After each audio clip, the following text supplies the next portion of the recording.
ஒரு குக்கர் எடுத்துக்கலாம். அதில் நம்ம க்ளீன் பண்ணி ஊற வச்சுருக்க பருப்பு சேர்த்துக்கோங்க. இந்த பருப்பு கூட நான் ஒரு மீடியம் சைஸ் பெரிய வெங்காயம், ஒரு நல்ல பெரிய தக்காளியாகவே ஒரு தக்காளி எடுத்திருக்கேன், 2 பச்சை மிளகாய் எடுத்திருக்கேன்.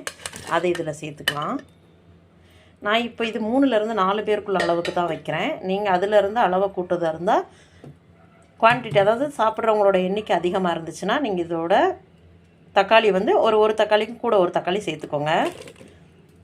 2 கத்திரிக்காய், ஒரு 5 பீன்ஸ் எடுத்திருக்கேன், ஒரு பெரிய உருளைக்கிழங்கை கட் பண்ணி சேர்த்துருக்கேன்.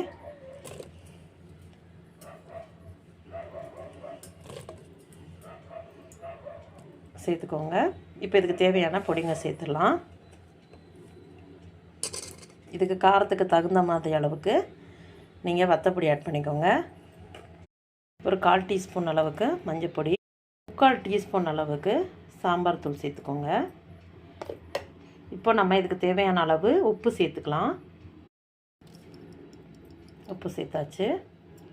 இப்போ நம்ம வச்சுருக்க பருப்புக்கு அளவுக்கு அதிகமான அளவுக்கு நம்ம தண்ணி ஊற்றினா மட்டும்தான் இது சாம்பார் நல்லபடியாக வரும். அதோட அளவு என்னென்னா, டிஃபன் பாக்ஸுக்கு 1.5 டிஃபன் பாக்ஸ் அளவுக்கு நான் தண்ணி சேர்க்குறேன். இதை ஒரு ஸ்பூன் வச்சு இப்படி நல்லா மிக்ஸ் பண்ணி விட்டுக்கோங்க.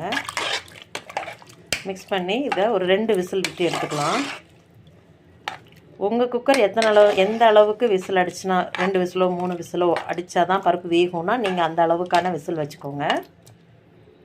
இப்போ விசில் போட்டு நம்ம வச்சிடலாம். இப்போ நம்ம குக்கரை அடுப்பில் வச்சு அடுப்பு ஆன் பண்ணியாச்சு. இப்போ நம்ம இதில் 2 விசில் அடிக்கட்டும். 2 விசில் அடித்து ஏறி இறங்கிருச்சு. இப்போ நம்ம எடுத்து பார்த்துக்கலாம். உடனே செய்யக்கூடிய சாம்பார் ரெடி. இப்போ நம்ம சாம்பாரை தாளித்து விட்டுக்கலாம். எண்ணெய் ஹீட் ஆகிடுச்சு. 1/2 ஸ்பூன் கடுகு சேர்த்துக்கலாம். கடுகு பொரிஞ்சோடனே ஒரு 10 வெந்தயம் சேர்த்துக்கோங்க. வெந்தயமும் பொரிஞ்சிருச்சு. இப்போ நம்ம வெட்டி வச்சுருக்க சின்ன வெங்காயம் சேர்த்துக்கலாம்.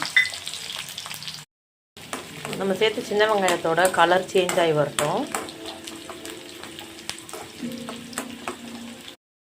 1/2 ஸ்பூன் சின்ன ஜீரகம் சேர்த்துக்கலாம்.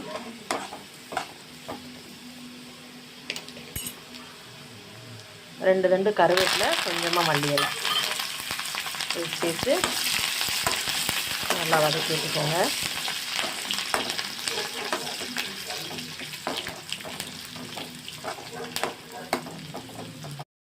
சுவையான சாம்பார் ரெடி. நீங்களும் இதே மாதிரி ட்ரை பண்ணுங்கள். உங்களுக்கு பிடிச்சிருந்தால் லைக் பண்ணுங்கள், ஷேர் பண்ணுங்கள், மறக்காமல் சப்ஸ்கிரைப் பண்ணுங்கள். தேங்க்யூ ஃபார் வாட்சிங்.